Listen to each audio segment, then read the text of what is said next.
ব্যতিক্রমী এক জমকালো আয়োজনের মধ্য দিয়ে প্যারিসে পর্দা উঠল ক্রীড়া জগতের সবচেয়ে বড় উৎসব অলিম্পিকের।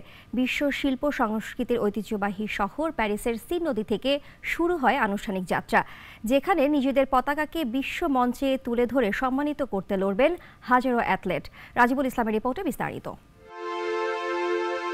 ১০০ বছর পর প্যারিসে ফিরল greatest show on earth. Seine নদীতে জমকালো এক অনুষ্ঠানের মধ্য দিয়ে পর্দা উঠল ৩৩তম আসরের। এই প্রথমবার কোনো স্টেডিয়ামের বাইরে আয়োজন করা হলো উদ্বোধনী অনুষ্ঠানের।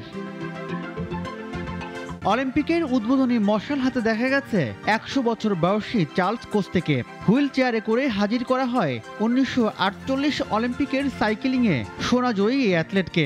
এরপর তিনি মশাল তুলে দেন জুডোকা টেডি রেনার এবং সাবেক স্প্রিন্টার মেরি হোসে পেরেককে। তারা দুজন মশাল প্রজ্বলন করেন। অলিম্পিকের মশাল হাতে দেখা গেছে ফরাসি ফুটবল কিংবদন্তি জিনেদিন জিদানকেও।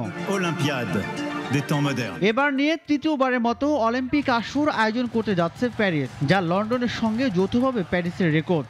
এর আগে 1896 সালে আধুনিক অলিম্পিকের যাত্রা শুরু হওয়ার পর 1900 সালে প্রথম অলিম্পিক আয়োজন করে প্যারিস। এরপর 1924 সালে ফের অলিম্পিকের আয়োজন করা হয় প্যারিসে। লম্বা সময় দেশটিতে অলিম্পিক হয়নি। অবশেষে 100 বছর পর তৃতীয়বারের মতো অলিম্পিকের আয়োজন করছে প্যারিস। এবারের অলিম্পিকে উড়বে 206টি দেশের পতাকা, যেখানে 32টি খেলায় 329টি ইভেন্টে লড়বেন 10,500 অ্যাথলেট। এবারের প্যারিস অলিম্পিক থেকে বাংলাদেশ থেকে লড়বেন 5 জন অ্যাথলেট। রাজিবুল ইসলাম, নাগরিক। ওয়ালটন ফ্রিজ কিনে অনেকের মতো আপনিও হয়ে যেতে পারেন মিলেনিয়াল।